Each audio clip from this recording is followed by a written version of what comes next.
Hi, everybody. It Three at is nine. what is it? Wednesday evening? Yes, Wednesday. Is it Wednesday? It I was feels just like a questioning Friday. myself. It's been a very long week, but I know. it is Wednesday. The storm threw us all off. Absolutely. So our days are I'm like, what day is And it then this we had day? snow this morning on top of that. I so know. it It's was been just crazy. Non-stop. We've had no school 3 days in a row. Oh my gosh. So the kids are home every day looking at me like, what are we going to do today, Mom? I know. Mine went back know. today Go and they same. said it was a really busy day. And I said, well, that's because you've done nothing for the last 2 days. We just were surviving. I know. They're very busy today. Very busy. Yeah, and we've been busy in the news department between snow coverage and Yeah. There's been a many lot stories going coming out on, of yeah. Hartford, including the Hall High School student that Dylan covered today. If you haven't been following, a 17-year-old from West Hartford, his name is Camden Siegel. He was shot and killed in Hartford over the weekend, early Sunday morning, like 2 a.m. on Sunday. And it was right near a couple of popular bars, the Lady and the Saloon there. And it's right by People's Bank Arena. Yes. And so now the state is actually looking into the investigation, and police obviously saying this is a very active investigation as well. And the family has sent us a statement, and they're honoring him and giving us a glimpse of what he was like as a young man. And it's so tragic because he was just caught in the crossfire, not the Yes. intended target. Here is Channel 3's Dylan Fearon. Camden's funeral is tomorrow morning here at the Emmanuel Synagogue. His family too heartbroken to speak with us on camera tonight, but tell us he was the sweetest soul. Camden Siegel was shot near The Lady, a popular bar and nightclub on Hartford's and Uccello Street downtown. Tonight we're learning the state's Department of Consumer Protection is investigating The Lady after Sunday's shooting. Police haven't confirmed if 17-year-old Camden was inside the club beforehand or if alcohol was sold to minors, but the state says its Liquor Control Board is helping Hartford police and the city with the investigation, looking into all potential violations. The state says it has a separate investigation into The Lady after receiving a complaint the club was selling alcohol to minors. As police continue following up on every lead, we heard from the owner of The Lady, who tells us he reviewed hours of surveillance video from last weekend and is fairly certain Camden wasn't inside. The current owner of The Lady took over in April of 2024. He says he wants the focus to be on finding whoever killed Camden. He says he's not aware of the state investigations. Meanwhile, Camden's family calls him the sweetest soul who moved through life with kindness and intention, adding his friendships were built on loyalty, trust, and countless unforgettable memories. Camden was set to graduate Hall High School in a few months. His funeral services begin tomorrow morning at 11 o'clock. We will be staying on top of this investigation and will update you as soon as we learn more. I'm your reporter in West Hartford tonight, Dylan Fearon, Channel 3 Eyewitness News. All right, just a tragic situation there. And Stefan, you mentioned earlier that we've been talking about a couple of shootings that went on in Hartford, and also a big emphasis of the week has been snow coverage and talking about the fact that kids don't have school or there are going to be delays and just the chaos kind of that it's brought around this week. Yes, especially this morning. Look, I knew there wasn't going to be school Monday. That's when the blizzard actually hit.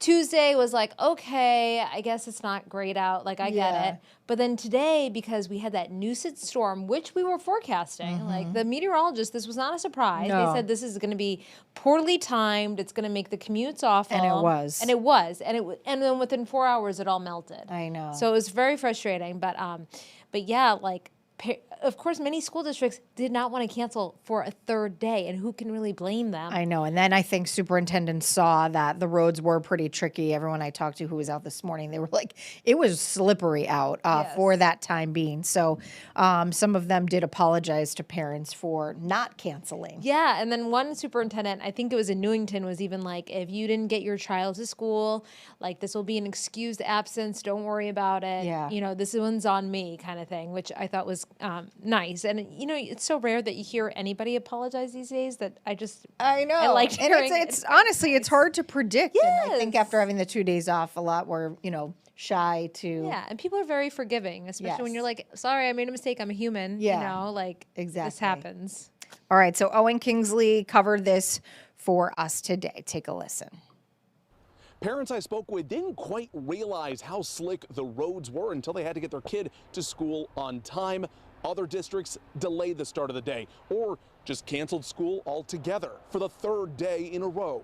Rick Terry has 4 kids and dropped each one of them off at school this morning. Everyone had a tough time getting in, that's all. He wasn't the only Cheshire parent who thought that. When they started, it wasn't as bad, but as they reached down here, it got pretty dicey. I think overall, outside of Cheshire, it wasn't great either. Wednesday morning, snowfall came down fast. Many school districts called a delay that turned into a cancellation. Cheshire decided to go ahead with the school day as normal. Later, Superintendent Jeff Solon wrote an apology to parents, saying in part, "I tend to be more conservative to ensure that our students, families, and staff do not have to navigate treacherous conditions. Again, I am sorry for the understandable anxiety that my decision caused to everyone this morning." Newington Superintendent Dr. Maureen Brummett wrote a similar letter saying in part, "I want to apologize for any stress caused by the morning commute today. Some parents decided not to send their students to school today, which is absolutely their decision to make. Those students will be marked excused absence and will not be penalized." It was accumulating probably a little bit more than people driving would like to see. You know, I understand though, I work for a school system myself, so I understand how hard it is to make the call. Wasn't great, but like I said, it's understandable that you don't want to cancel 3 days in a row, but we made it through. Just take it easy. Fairfield, Stanford, Norwalk, that's just a handful of some of the other schools around the state that also issued apologies to parents for not closing school. Your reporter in Cheshire, I'm Owen Kingsley, Channel 3 Eyewitness News. All right, thanks to Owen for that. Sam Smink also on an interesting story today.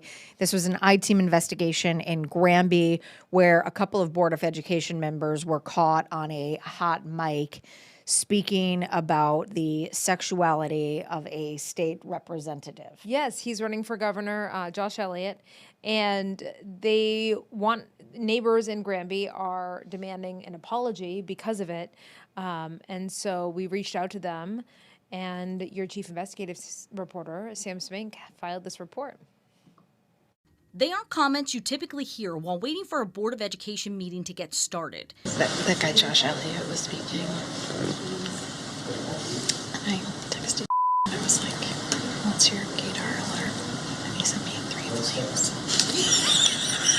It's a conversation between Granby Board of Ed Secretary Liz Barlow and Board Chair Monica Logan. And I was like, 3 out of how many? And he was like, 5. The 2 board members are talking about State Representative Josh Elliott, who is also running for governor. In the video, they continue to talk about his Instagram, though the words are hard to hear. About 40 seconds later, Logan is heard saying, Cokeback Mountain. Though she tells the I-Team she was not referring to Elliott. This whole conversation was caught on a mic before the meeting started. This has really gotten the town riled up. Yes. Jessica Teptinos, who has children in the district, was texted by friends after it happened. What's first going through my head is just that they're whispering, talking ill about a member of the LGBTQIA+ community, especially when you are preaching that this town is a place where hate has no place. The Board of Education has since re-edited the meeting to take the comments out. But Teptinos' friend recorded the video and shared it on Facebook. That's where former teacher Rebecca Micah saw it. I mean, we're very proud of the way we treat people, the way we think about people. So why would someone who's on the Board of Ed and representing our school system and all the students in this district say things like this? I was shocked. Many people who commented on Facebook say it's clear the board is ashamed because they tried to erase the evidence. Teptinos and Micah say they haven't heard anything from the board members since it happened and they want accountability. I've lived in Granby for over 50 years, and I just do not like to see this kind of thing. It disrupts everyone. We reached out to Barlow and Logan, asking them for their side of the story. In a statement on their behalf, Logan says in part, to be direct and unequivocal, neither Liz nor I made any homophobic or disparaging remarks. Liz referenced a conversation she had with a close friend who is gay about a candidate for Governor Josh Elliott. They discussed whether he might be gay and a strong voice for the LGBTQ+ community. As for this moment, Cokeback Mountain. Logan explains, I was recounting a humorous and unusual conversation I had with my son about a video he saw involving the Secretary of Health and Human Services and the Secretary's admission about past cocaine use. Logan called this a private discussion. Many Granby taxpayers think any apology and explanation should have been made public from the start. I do want to add here that during Sam's report, she mentioned that Josh Elliott did release a statement today, and he said that the two women are friends and that he is no way insulted by what they said, and he also doesn't want anyone to be insulted for him. So just wanted to add in his thoughts on that. Now to some good news. Yes. Well, this is mixed, though. Yeah, I know. It's mixed. Yes, this woman is incredible. Yes, and, she is. We wanted to highlight her because she is so incredible, and that is the good part of this. But she needs some help. You know, she, over her years working in nonprofits, raised $25 million for other people and to help other people. And now she's finding herself in a financial situation where she can't take care of things that she needs for a recent diagnosis that she got. But her story is incredible. Yes. So Mark Zinni filed this report, and I want you to meet her because she's an incredible woman. My grandmother was full-blood Lakota. My grandma was my world.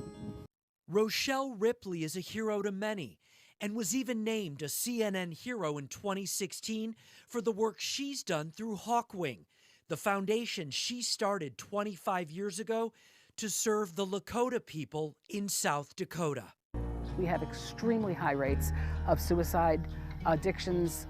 Food often is in very short supply, unemployment.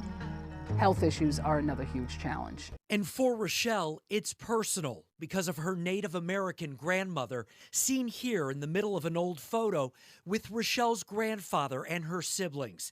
She's on the left with her Lakota grandmother's hand on her shoulder. I think one of the most significant qualities that I got from my Lakota side is that I don't give up easily. And I really believe in helping people because that's what our culture is. Everyone supports everyone else. Helping others is what she's always done. In fact, Rochelle has raised an estimated $25 million in goods and services for the Lakota people through her organization while living here in Glastonbury. But her work was sidelined by her doctor. He said, "You have confirmed a very rare genetic disorder called Ehlers-Danlos." Nobody I knew had even ever heard of it. Some of the doctors hadn't heard of it. A condition that makes it hard to walk and get around. It already led to one surgery and soon another. And because of that, she needs a walk-in shower, a chairlift for her back stairs, and help covering the cost. Because most of what she's made over the years went to other people. I try not to feel that sorry for myself because a lot of people have it a lot worse overall. But I need to be safe. That's the big thing for me, is these two items are so critical that I be able to have the safety in. An unexpected diagnosis that left her asking for help so she can help others again. But with the spirit of her grandmother, Rochelle remains grateful. If we can't be grateful, then we have no business asking or receiving. We just don't. I mean, we have to say thank you, and we have to mean it when we say it. Now, it's important to note here that she does have a GoFundMe, and that is on the WFSB app if you would like to contribute to it. So not hard to find, and definitely somebody who An is incredible worthy woman, being worthy taken of care help. it. Yes, absolutely. Now for really good news. Yes, how about those Huskies? Let me make sure that I have this right. Yeah, 72-40, UConn beats St. John's. This is a women's score. I know. But this yeah, is the men. It's crazy because they're both at the top of the Big East right now. As Joe Zone walks by, he came in with the score earlier, and he's like, "Do you see it?"